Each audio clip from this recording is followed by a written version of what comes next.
Muito bem, então agora nós vamos para o início da nossa terceira parte da aula sobre os fenômenos religiosos do Espiritismo e a parapsicologia.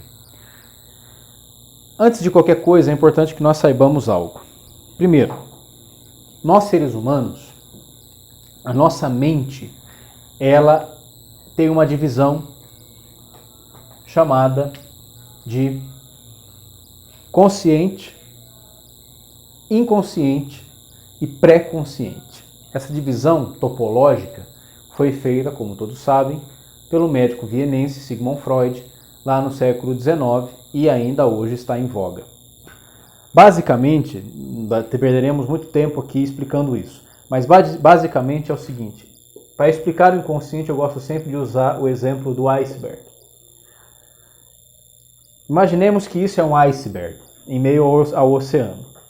Essa ponta que o Sol ilumina é o nosso consciente, aquilo que nós usamos racionalmente, quando estamos acordados, quando pensamos, enfim, quando estamos cônscios de algo, estamos pensando, refletindo, raciocinando, isso é a parte consciente, que nós usamos, por exemplo, quando estamos acordados. Porém, ela representa uma pequena parte da nossa mente. É a parte que a luz da razão ilumina.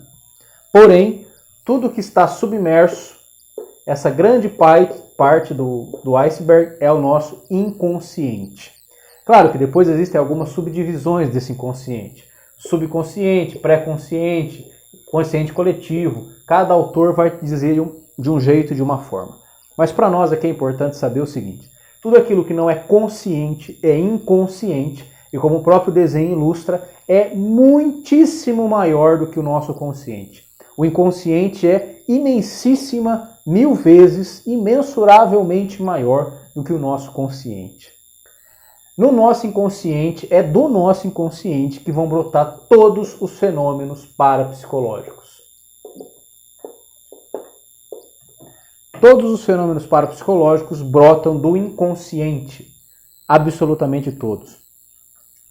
Como o próprio nome diz, inconsciente, nós não temos consciência dele. Quando é que esse inconsciente brota? Em primeiro lugar, quando nós dormimos. Quando nós dormimos, cessa a atividade consciente e brota a atividade inconsciente através dos sonhos. Outra coisa que pode aflorar o inconsciente, quando eu entro num estado alterado de consciência, na chamada hipnose.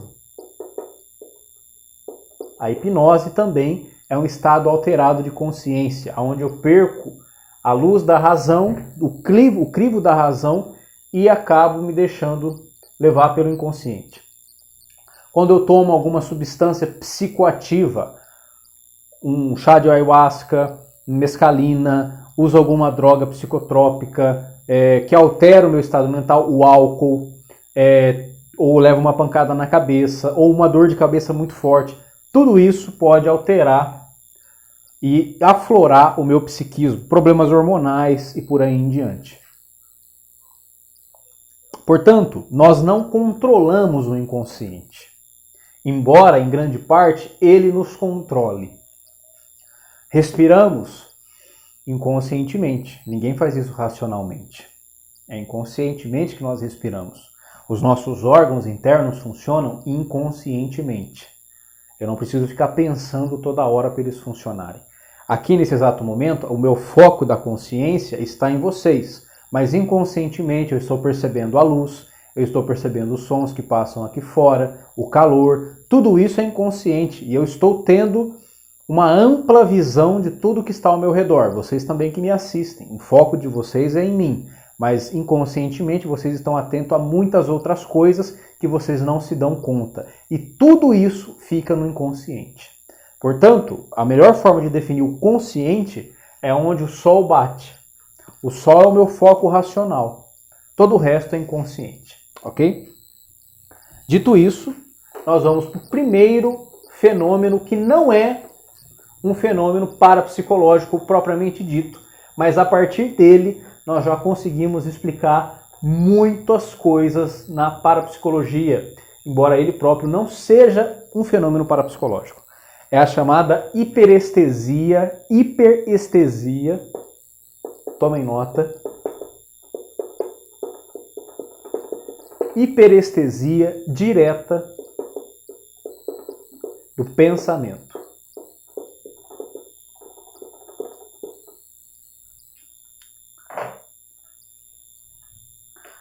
Percebam, enquanto eu vou falando, o que eu estou fazendo? Gesticulando. Tenho descendência italiana, então não sei falar sem mexer as mãos. Se vocês amarrarem minhas mãos, eu não falo nada. Nós pensamos não apenas com a cabeça, nós pensamos com o corpo inteiro. Todo o nosso corpo pensa. Um pensamento repercute no corpo. Veja, quando eu falo, quando eu penso, as minhas mãos mexem. Eu gesticulo e por aí em diante. A ciência comprovou que nós pensamos por cada parte do nosso corpo, até com os cabelos. Existem pessoas que quando passam por estresses muito grandes, ficam com os cabelos brancos e mesmo assim são novos. Não tem idade para isso e os cabelos ficam brancos. E os cabelos são células mortas. Ora, por quê? É uma descarga de energia. Todo o nosso corpo pensa e nós pensamos com todo o corpo. Nós dizemos mente e corpo. Isso é uma divisão apenas semântica, metodológica, pedagógica. Não existe mente e corpo. O que existe é uma coisa só. Não somos mente e corpo separados.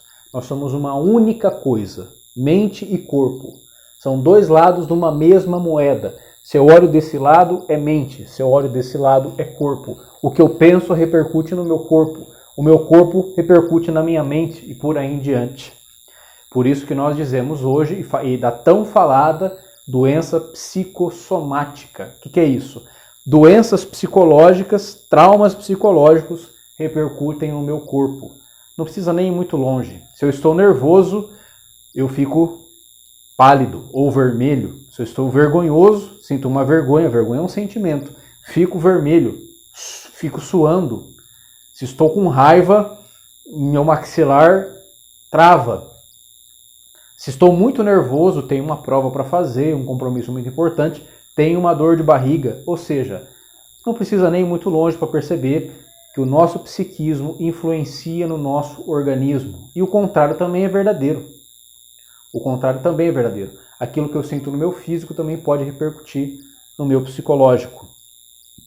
Por isso, é importante sempre ter em mente que corpo e alma é uma unidade. O ser humano é uma unidade. Na filosofia antiga, acreditava-se que o ser humano se dividia entre corpo e alma. Alma entendida como mente. Platão, Sócrates, principalmente Platão, inclusive Platão vai ao extremo de dividir o mundo em dois. O mundo material e o mundo das ideias. Aristóteles, depois, discípulo de Platão, vai unificar novamente. Não, o homem não é corpo e alma, é uma coisa só, uma unidade psicossomática. Isso somos nós. Se perdemos isso de vista, não entendemos nada da parapsicologia. Entendendo que o ser humano é uma unidade e que nós pensamos também pelo corpo, nós temos um fenômeno chamado hiperestesia direta do pensamento. Façam um teste. Parem um minuto, coisa que nós não fazemos mais, né? Nós perdemos esse hábito, coisa que os filósofos da antiguidade faziam, até porque tinha um tempo mais ocioso. Hoje, na correria do dia a dia, a gente não faz mais. Mas parem um minutinho, quando vocês estiverem assim na rua, para observar o ser humano. Vocês vão perceber que as pessoas andam na rua assim, ó. Falando, conversando, com elas mesmas, gesticulando, rindo sozinhas. Por quê? Porque o que elas estão pensando, elas estão fazendo aqui, não estão nem percebendo. Né? Reparem bem, vocês vão dar muita gargalhada. Nós falamos com o corpo.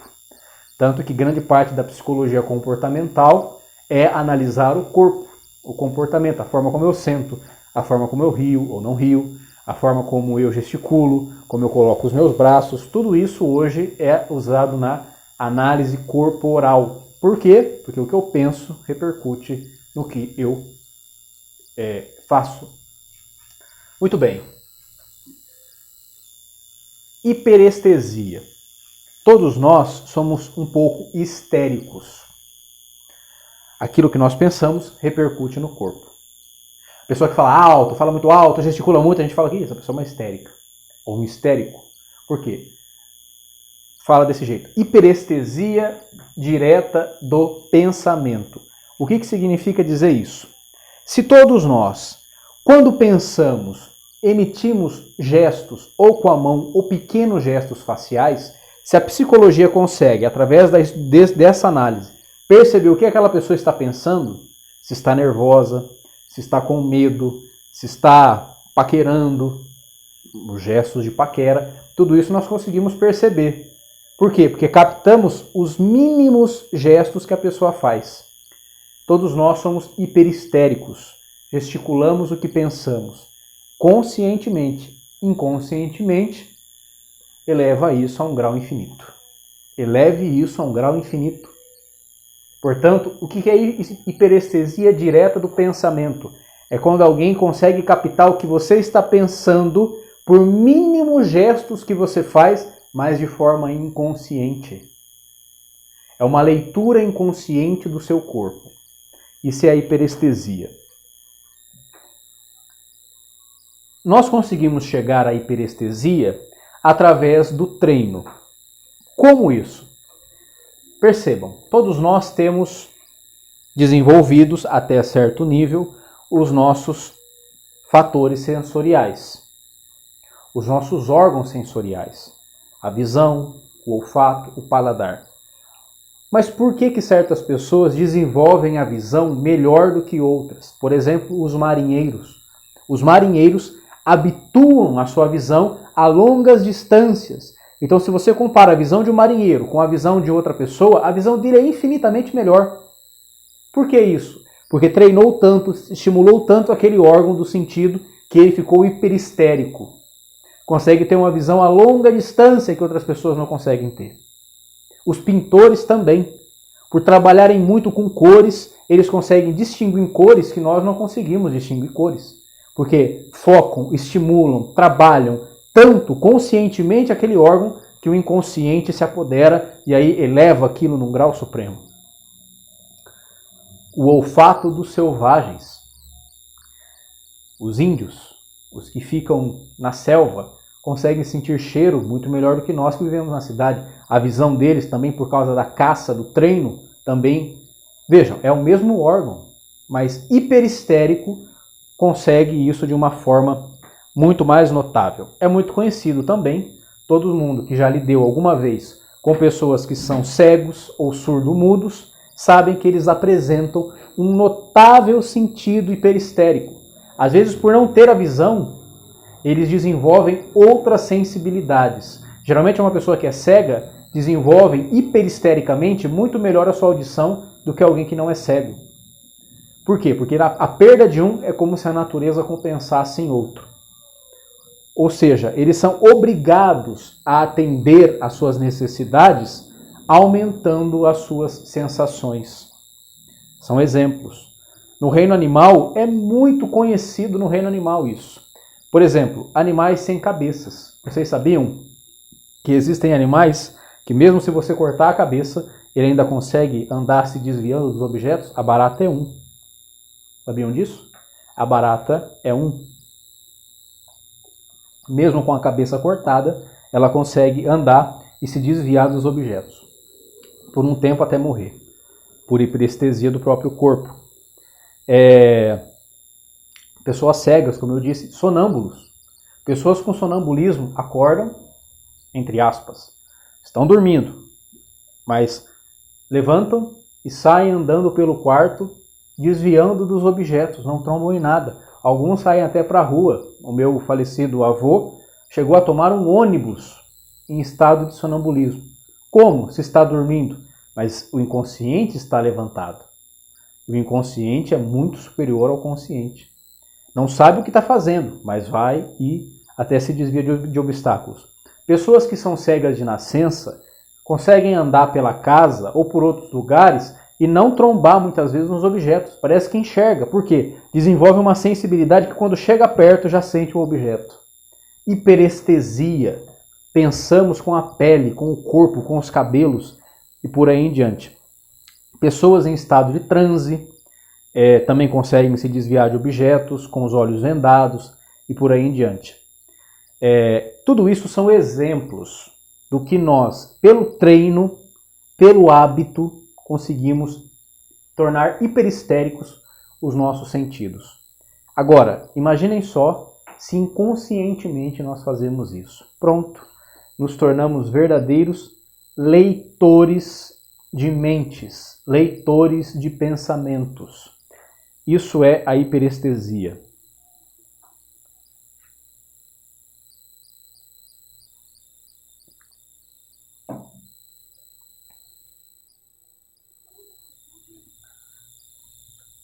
Um sentimento elevado ao extremo, hiper, superior. Estesia, um sentimento elevado ao extremo, direta do pensamento. É muito conhecido na parapsicologia casos de pessoas analfabetas ou retardadas mentais que conseguem falar sobre qualquer especialidade médica. Acordam, por exemplo, falando sobre uma determinada coisa inteligentissimamente, como se fossem eruditos no assunto. Na parapsicologia e nesses livros que eu vou citar, vocês encontram os casos descritos. Os mais famosos e mais notáveis foram do menino Ludovic e do menino Bo. Ambos retardados mentais, analfabetos, que simplesmente conseguiam falar sobre medicina, sobre direito, sobre qualquer coisa, em qualquer língua, sobre qualquer especialidade, porém na presença de um médico, na presença de um advogado, na presença da mãe, na presença de um professor. Se tivesse alguém perto, eles desembestavam a falar as coisas que eles nunca tinham lido ou estudado. Por quê? Eram hiperestésicos, possuíam HDP, hiperestesia direta do pensamento, e existe também o HIP, que é a hiperestesia indireta do pensamento, que é quando capta de terceiros, e por aí em diante. Mas isso é só para dar um exemplo de que, às vezes, não é nem telepatia, é por captar mínimos sinais de conhecimento na presença de alguém, capta e recolhe do pensamento aquilo que a pessoa, na sua especialidade, sabe. Quando tira todo mundo, volta a não falar nada, não dizer nada, não saber nada. Sempre na presença. O menino Ludovic era conhecido porque ele, analfabeto, mas na presença da mãe, que sabia ler, lia qualquer coisa, desde que a mãe estivesse lendo ao mesmo tempo. Se a mãe batesse o olho num texto lendo, ele conseguia ler também. A mãe parava, ele parava. Hiperestesia direta ou indireta do pensamento. Ok? Isso explica, por exemplo, a psicografia. Aqui já a gente vai falar do primeiro fenômeno do espiritismo, que é muito conhecido, que é a psicografia. Na psicografia, supostamente, o médium... O que é o médium? Segundo Allan Kardec, o francês, principal difusor da doutrina espírita, o médium é uma espécie de rádio que capta as ondas do outro mundo. Parte disso é verdadeiro. De fato, o médium é uma espécie de rádio que capta as ondas, mas não de outro mundo, de outro vivo, que esteja próximo dele, através da leitura de certos movimentos que repercutem em pensamentos e que inconscientemente acontece a leitura. Ninguém psicografa sozinho. Nenhum médium se psicografa sozinho. Tem que ser sempre na presença de um vivo. Por quê? Porque realmente todo médium é um sensitivo. Por que sensitivo? Porque tem a sua sensibilidade aflorada. Porque é hiperestérico. Só que isso é um fenômeno inconsciente. Se os fenômenos inconscientes ninguém domina, porque ninguém domina o inconsciente, o que nós dominamos é a parte que nós temos consciência dela. O nosso inconsciente nós não dominamos. Ninguém tem o controle do inconsciente. Mesmo na psicanálise ou em terapias, você precisa fazer com que o inconsciente do seu paciente esteja presente. Antigamente se fazia isso por hipnose, hoje não se faz mais. Espera-se que o inconsciente surja através de atos falhos e por aí em diante. Mas fato é que ninguém domina o inconsciente. O inconsciente é uma parte de nós, como o próprio nome diz, que nós não dominamos. Então eles são sensitivos, sim, mas não tem nada a ver com os mortos, tem a ver com os vivos. É um fenômeno de vivo sobre vivo, leitura do pensamento. Ok? Vou ler um pedaço da obra do Padre Quevedo que fala sobre a psicografia. Em virtude das leis de associação, ao suscitar-se na mente uma ideia ou imagem qualquer, por exemplo, pensei numa imagem qualquer, pensei numa praia, mesmo que abstrata, surgirão no cérebro simultaneamente as imagens visuais. Quando eu penso numa praia que eu já vi, portanto vem a imagem na minha cabeça. Auditivas, lembro de algum som do mar, pode não lembrar conscientemente, mas inconscientemente eu lembro. Depois nós vamos falar sobre a pantomimnésia. O que significa isso? Pantom em grego significa tudo, e mnesis, memória. O nosso inconsciente não esquece nada do que nós vemos ou ouvimos desde os 3 meses de vida uterina até a morte. Nada, absolutamente nada. Nosso inconsciente, como eu disse, é algo infinito. Claro, finito com a morte, mas enquanto estamos vivos, algo enorme. Tudo aquilo que eu penso suscita em mim imagens visuais, auditivas, motoras, e a elas correspondentes ao meu pensamento. Essas imagens, por sua vez, colocarão em movimento, embora normalmente isso seja imperceptível, os músculos da fonação, ou seja, o que é a voz? A voz nada mais é do que os músculos aqui da minha laringe, da minha faringe, que vão mexendo e vão fazendo vibrar o ar, e isso é o som.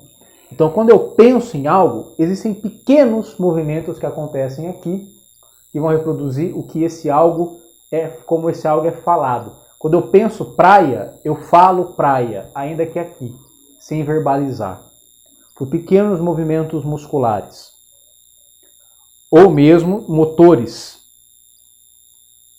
E todos os músculos que concorrem ao complicado mecanismo da linguagem falada e escrita em determinadas circunstâncias.